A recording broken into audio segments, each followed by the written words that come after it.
Bienvenue sur le podcast pour un plein épanouissement affectif et cognitif. Chaque vendredi, vous pourrez vous enrichir avec l'expérience d'éducateurs au sens large qui cherchent à contribuer à ce plein épanouissement. Des professeurs des écoles, des éducateurs Montessori, des chercheurs, des formateurs et même des rééducateurs. J'ai à cœur que l'école évolue pour que chaque enfant puisse développer son plein potentiel. J'essaie de faire ma part avec mes ateliers Montessori, mes formations en ligne et en présentiel, le podcast bien sûr, et mes 2 cartons dans l'éducation nationale. Mais j'ai besoin de vous pour que les choses évoluent. Alors si vous appréciez ces interviews, je compte sur vous pour les partager. Pour résumer, au quotidien, j'aide les enfants à développer leur plein potentiel et j'accompagne des professeurs des écoles pour leur faire découvrir l'éducation Montessori, qui est en parfaite cohérence, adéquation avec les recherches en neurosciences. Vous trouverez plus d'informations sur mon blog, montessori-apprendreautrement.com et plein d'autres ressources. J'ai commencé ce podcast il y a 1 an et demi à peu près et j'ai eu la chance d'échanger avec 40 personnes. Des personnes toutes plus intéressantes les unes que les autres, qui avaient énormément de choses à partager, de connaissances, d'expériences, de pépites à partager. Avant d'enchaîner avec d'autres interviews, d'autres podcasts, j'aimerais aussi prendre le temps, pour cette saison 3 qui va débuter là aujourd'hui, j'aimerais prendre le temps de partager aussi mon expérience. Et je vais commencer tout de suite avec une situation que j'ai vécue en classe, en grande section. Dans cette classe, j'y suis 1 journée par semaine. Et si vous comptez, les vacances d'octobre approchent, donc j'ai dû passer 7 jours dans cette classe. Et alors je vais changer le prénom de l'enfant, on va l'appeler Clément, voilà, ce n'est pas son vrai prénom, mais je vais essayer de l'appeler Clément pour garder son anonymat. Et j'ai envie de vous en parler parce que ce que j'ai vécu là il y a quelques jours, j'ai été très surprise et je me suis dit mais ça c'est une histoire que j'ai envie de partager.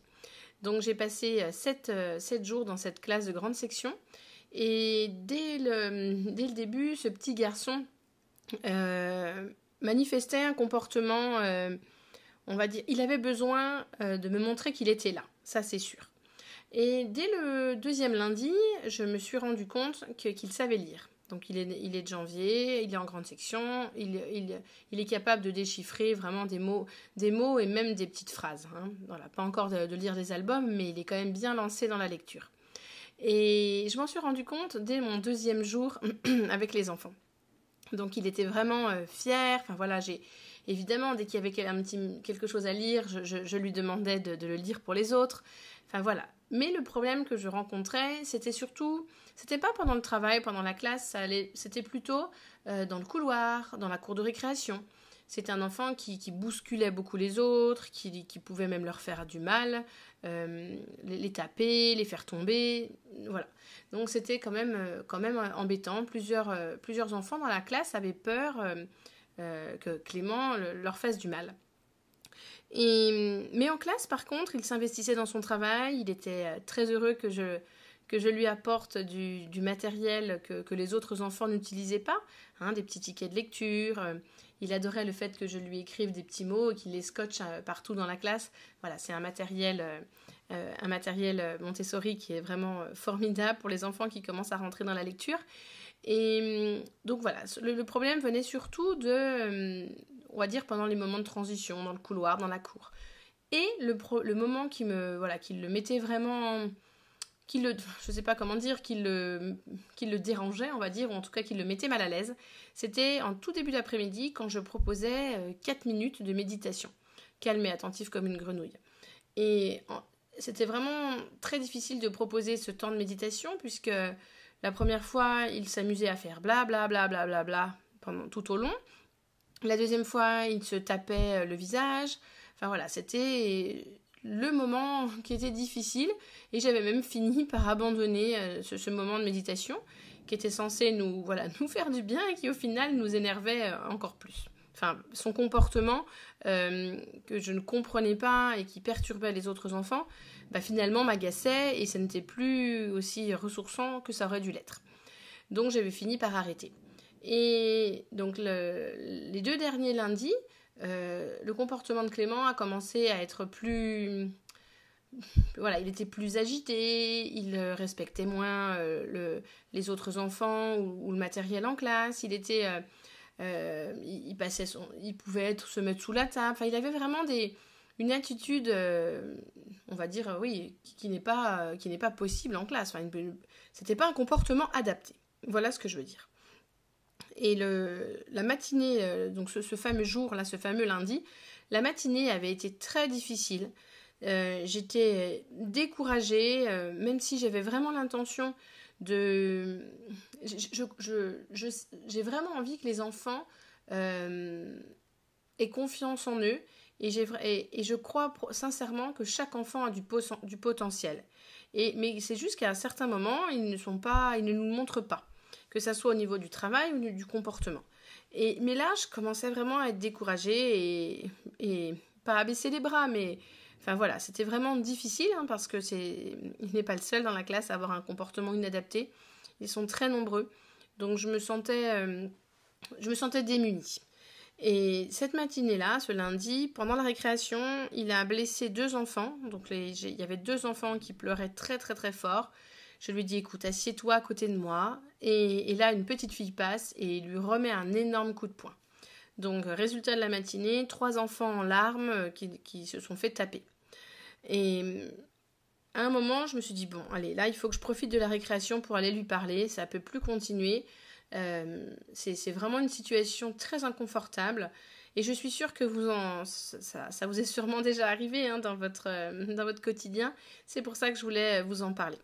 Donc voilà comment j'ai réagi. Je me suis assise sur un banc avec lui pendant la récréation, en jetant toujours un œil sur les autres, évidemment, et je lui ai parlé. Alors je ne pourrais pas vous dire exactement quels mots j'ai employés, mais ça ressemblait un petit peu à ça.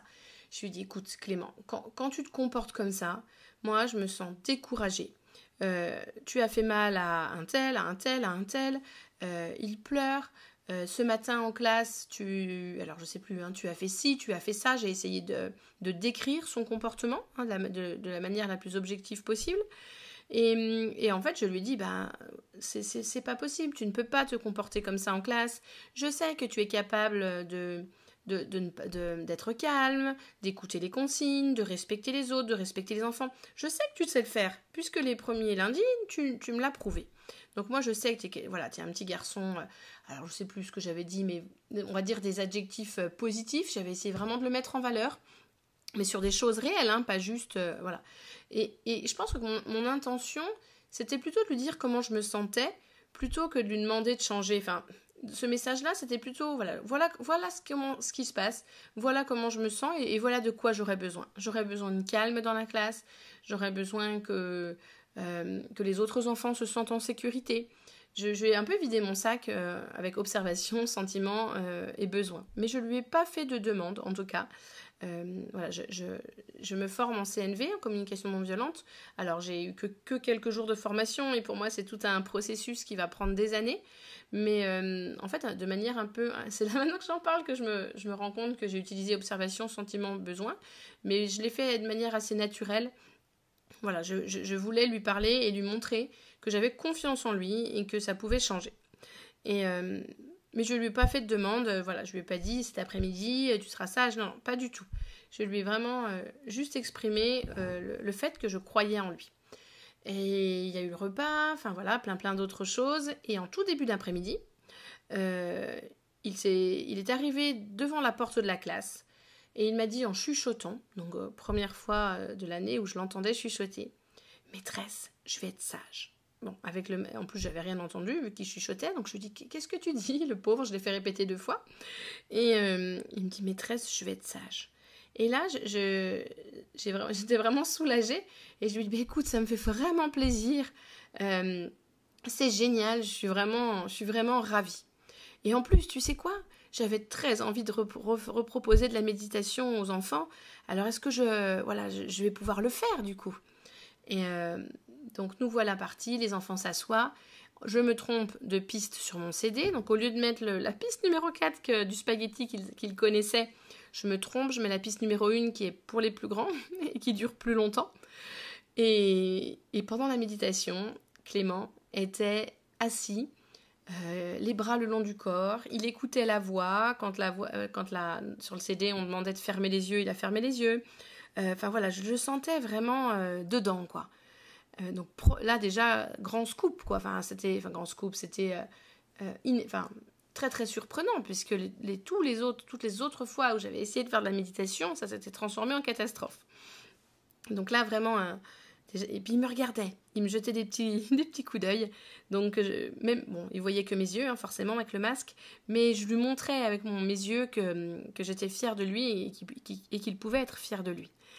Et la méditation se passe. Bon, je me rends compte de mon erreur, mais comme les enfants étaient plutôt calmes, je continue.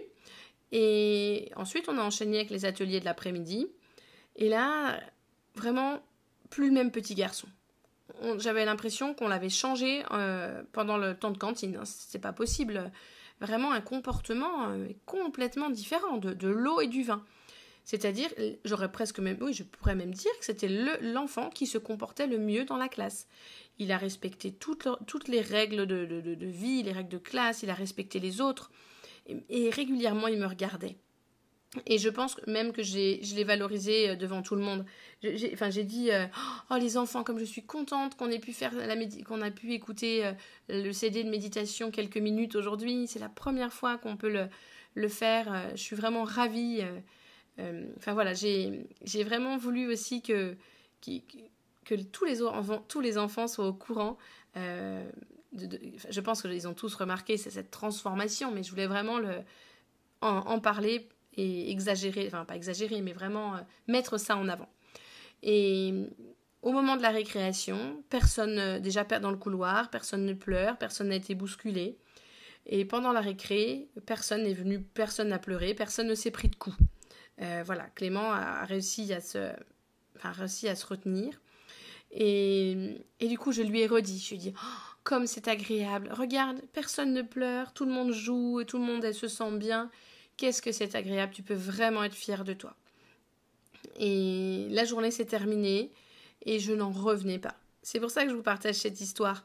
Parce qu'au début, je me suis dit, mais c'est pas possible, qu'est-ce qui s'est passé ? J'ai pas de baguette magique, vous non plus, j'imagine. Je ne comprenais pas. Et c'est après, j'ai fait le lien. Je dis, mais oui, je lui ai parlé à la récré. Parce que vous savez ce que c'est, quand on est pris dans une journée de classe avec 29 enfants, on ne prend pas le temps d'analyser, en fait. J'ai remarqué son comportement. Évidemment, je ne pouvais pas ne pas remarquer. C'était tellement flagrant. Mais sur le coup, je me suis dit, mais mon Dieu, qu'est-ce qui s'est passé qu'est-ce qui s'est passé ? Et c'est après, en analysant, je me suis dit, mais oui, je lui ai parlé ce matin à la récréation. Et alors, je peux me tromper, hein, mais je fais l'hypothèse que c'est cette conversation qui a tout changé. Donc, pourquoi je vous parle de cette expérience aujourd'hui ? C'est parce que j'imagine que vous aussi, vous travaillez des fois avec des enfants qui ont un comportement vraiment inadapté, des enfants qui nous épuisent. Et voilà. Et je voulais un peu laisser vous partager mon expérience comme pour vous redonner de l'espoir, comme quoi déjà les enfants sont capables de beaucoup. Et quand on croit en eux, les choses peuvent s'accélérer. Voilà le message que je voulais partager avec vous aujourd'hui, parce que je suis quand même, je peux le dire, hein, mais je suis quand même fière d'avoir pris le temps de lui parler. Et c'est vrai que là, les vacances approchent, je me sentais fatiguée, je suis stressée par le Covid. C'est pas une période facile, mais si elle n'est pas facile pour les adultes, elle n'est pas facile pour les enfants non plus. Mon réservoir à moi était un peu vide, mais voilà, j'ai réussi quand même à retrouver un peu à le remplir un tout petit peu pour avoir la force d'aller lui parler et de toujours croire en lui. Et voilà ce qui s'est passé. Donc j'espère que cette histoire vous inspirera. Et si jamais vous pensez à des situations que vous avez vécues et que si vous avez envie de partager aussi votre expérience, n'hésitez pas, parce que c'est en travaillant ensemble aussi qu'on pourra avancer. Donc n'hésitez pas et laissez-moi un petit commentaire ou on pourra éventuellement aussi faire un épisode ensemble, selon ce que vous avez à partager. Et je vous dis à vendredi prochain.